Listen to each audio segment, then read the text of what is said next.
Hi, this is Patrick, and I'm here with your video lecture for Chapter 1 of Kory Floyd's Interpersonal Communication. And hey, check it out.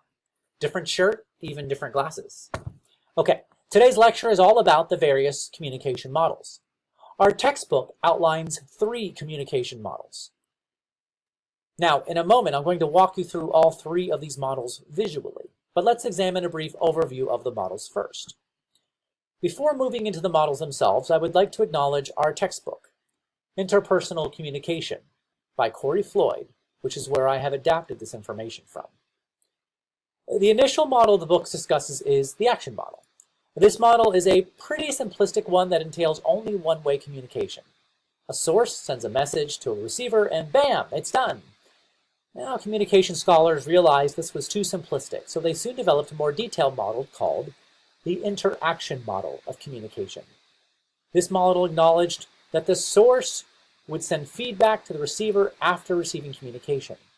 This model also added the notion of a communication being affected by the context or environment in which the communication takes place. This model is good, but it's also a little too neat, which leads us to our third model, the transaction model. Now, this model really expands on the notion of simultaneous transactions. That is, the source and receiver are sending and receiving messages at the same time. The receiver isn't waiting for a message and then responding. They're actively nodding, making eye contact, gesturing, giving nonverbal clues of listening, and sometimes even interrupting. In real life, we don't take turns with communication. It's more messy than that. Now, let's take a look at these models more closely. As I mentioned, the action model of communication is the most basic of models. There's a source or sender that transmits a message to a receiver or listener. So far, so good, right? This message takes place over a channel. Now, a channel is whatever mode that communication takes place on.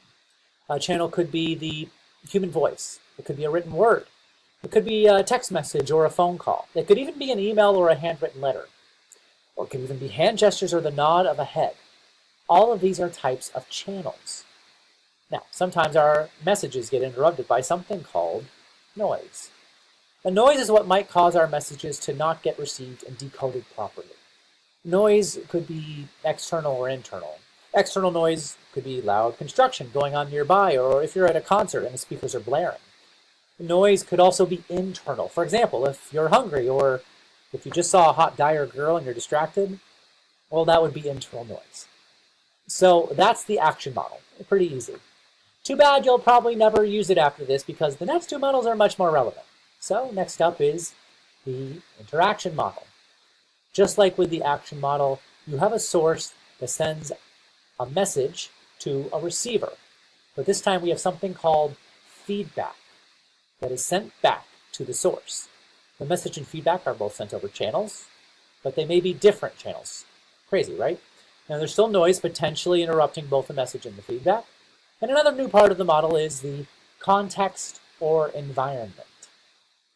It's where everything is taking place. If you're at a concert, that's a really different context than a classroom. You'll use different channels and the noise will be different. The context plays a really big part in how we communicate. So that's the interaction model. But it's a little too cookie cutter, which is what brings us to the transaction model of communication. This one is much more complex. Yes, there's still a source, but the source is also a receiver.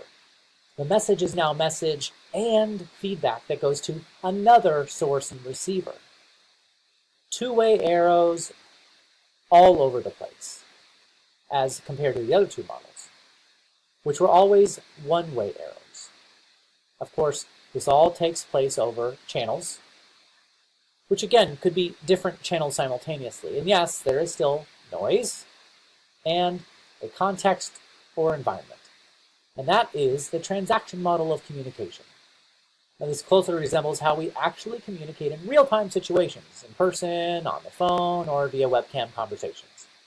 So to recap, we have first the action model of communication. Think of it as a one-way street. Messages go out, but nothing comes back. That's not very realistic. It's communication with no reply, but even no reply is a kind of message. Think about the silent treatment. When you don't answer, it's just as much as answering.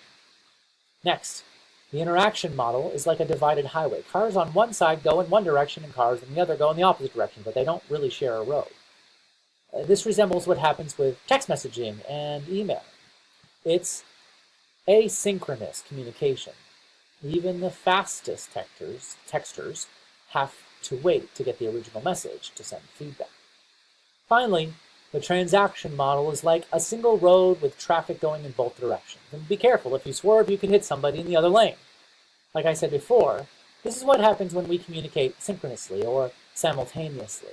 Face-to-face conversations, phone calls, and webcam or FaceTime chats. Okay, that was a lot to learn about. To help you remember the models, think about the fact that the interaction model is what you would use on the internet to send emails.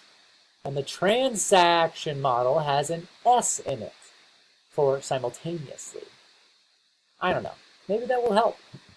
That's all for now, folks. Have a great day.